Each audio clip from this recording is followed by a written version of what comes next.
We claim space. What does that look like when we say we claim space? What does that look like?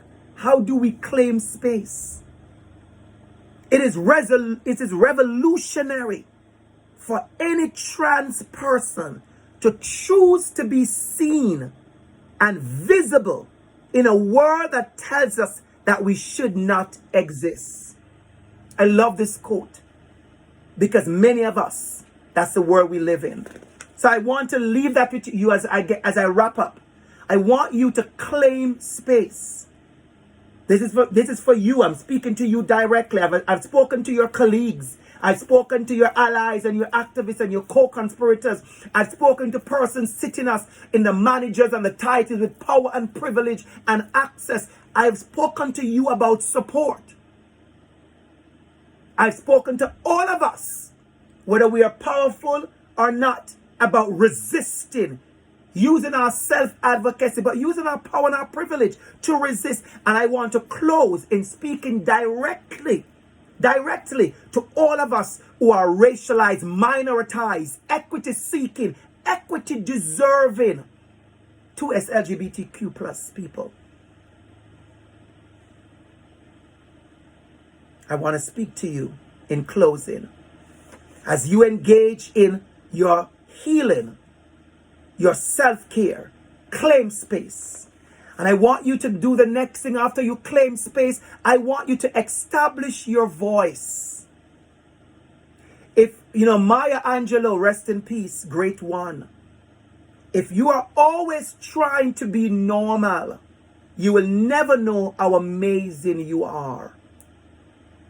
I need us to establish our voices. Ensure we are heard. Break the silence by telling our truths. I was being interviewed the other day, and someone said to me, Dr. Campbell, what book are you reading? Academia, they like that kind of stuff, which is great. And the answer I know. The answer they want from me was to tell them which book I was reading, from which great author, and just that kind of, academic, spicy stuff. And I knew the answer that they wanted, but I was intentional. I disrupt the answer. And I said to the interviewer, I am reading anything black.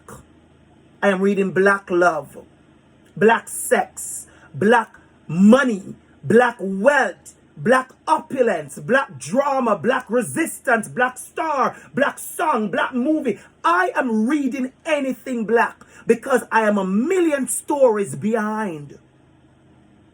So I want to tell you, you hijab wearing woman, you turban wearing man, you trans person, you racialized body, you indigenous queen and king, you amazing person. I want to say to you, establish your voice, tell your story in your way, show up and tell your story. And then when you do that, ensure you are heard. Ensure you are heard. Claim your space. Establish your voice. Ensure you are heard. And how you ensure you are heard? You don't do it by breaking down the walls, slamming the door, shouting, throwing over the decks, throwing over the chair. No. You don't do that. You do that by telling your truth. Many of us, we are not used to telling our truths. Many of us, we do not know how to tell our stories. We keep on hearing the version of the hunter. Until the lion. Come on, somebody. Until the lion learns to tell his story, we will always believe the version of the hunter. I grew up in Jamaica wanting to be like Christopher Columbus. Oh yes, we did. We wanted to be an explorer. As little boys and girls, we wanted to sail on the Nina, the Pinta, and the Santa Maria because we were told that Christopher Columbus discovered the world. Wow. I mean, if you have ambition, you want to be Columbus. If you have ambition, as we say back home, if you have any ambition, you want to be Columbus. Who doesn't want to sail the seas? The high seas, by the way. whatever that meant. You want to sail the high seas. Oi, oi, Captain. Until we learn the truth about Christopher Columbus and what he did. Sometimes people try to destroy you precisely because they recognize your power. Not because they don't see it, but because they see it and they don't want it to exist. And that comes from us from the great bell hooks. I leave that with you today. I leave that with you today. As individuals, all of us, especially those of us who are racialized, equity deserving groups, claim your space. Establish your voice. Ensure you are heard. And tell your truth.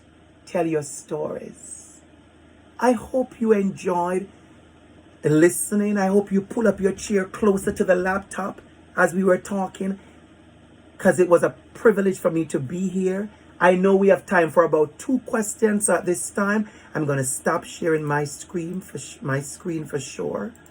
And I am going to allow us to get to That was incredibly moving and emotional. That's the best way to describe it, Dr. Campbell. Thank you so much. Thank you, Michael. It's a pleasure. Thank you, Michael. So I know we have about 7 minutes, so we may have an opportunity to have 1 or 2 questions. Absolutely, absolutely. Awesome. So I do want to introduce myself. My name is Michael Vaslu, and I do have the pleasure of working with TD Direct Investing. I also co-lead the events pillar in the Wealth LGBTQ2+ committee, and I do really